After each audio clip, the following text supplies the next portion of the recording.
Guyyaa injifannoo bitootessa 24 sababeeffachuun hiriirri deeggarsa hawaasaa kutaa magaalaa Addis Katamaa fi Lidataatti sirnoota garagaraan taasifameera. Jiraattonni hiriira deeggarsaa kana irratti hirmaatanis guyyaan kun yoomiyyuu kan hin dagatamnee fi guyyaa seena qabeessa lammiilee Itoophiyaatti abdii horeedha jedhan. Bitootessa 24 jechuun guyyaa biyyi kun bittinnaa'uu irraa itti baraaramte, guyyaa du'aatiin itti dhaabbatte, guyyaa ummanni biyya keenya gammachuu itti argate. Bitootessi 24 guyyaa seena qabeessa, guyyaa uummata keenyatti, biyya sabaaf sablammeetti abdii guddaa fidee dhufeedha.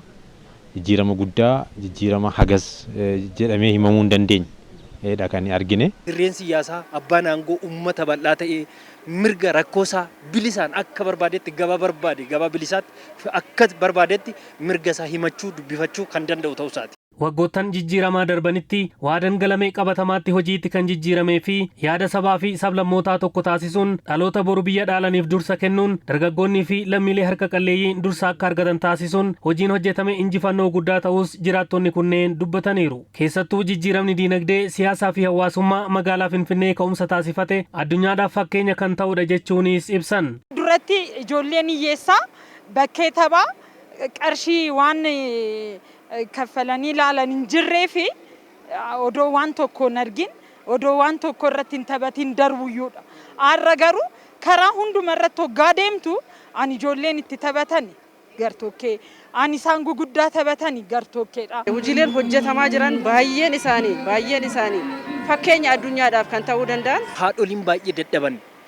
Keessumattuu mana barnootaa irratti haati nyaachistee mana barumsaa erguu hin dandeenye irratti hunda galeessa kan hunda hammatu nyaata isaanii irratti kan jechuun immoo namummaa irratti xiyyeeffachuudha. Hojii raawwachiisaa olaanaan kutaa magaalaa Addis Katamaa obbo Taarraqeeny Warqinaa hiriira deeggarsaa kana irratti ergaa dabarsaniin injifannoon siyaasaa waggaa 8 dura argame jijjiirama dhala namaa bu'uura kan godhateedha jedhan. ከለውጡ ጀምሮ ከሁሉ በላይ ለሰው bara jijjiiramaarraa eegalee hundaa ol yaadama namaaf namaan namarraa jedhuun dursi lammiileedhaaf kennameera. Ilaalcha waan hundarrayyuu namoomatu caala jedhu bu'uura godhachuun waggoota dhimmi dhala namaarratti xiyyeeffatu hedduun itti hojjetamanidha.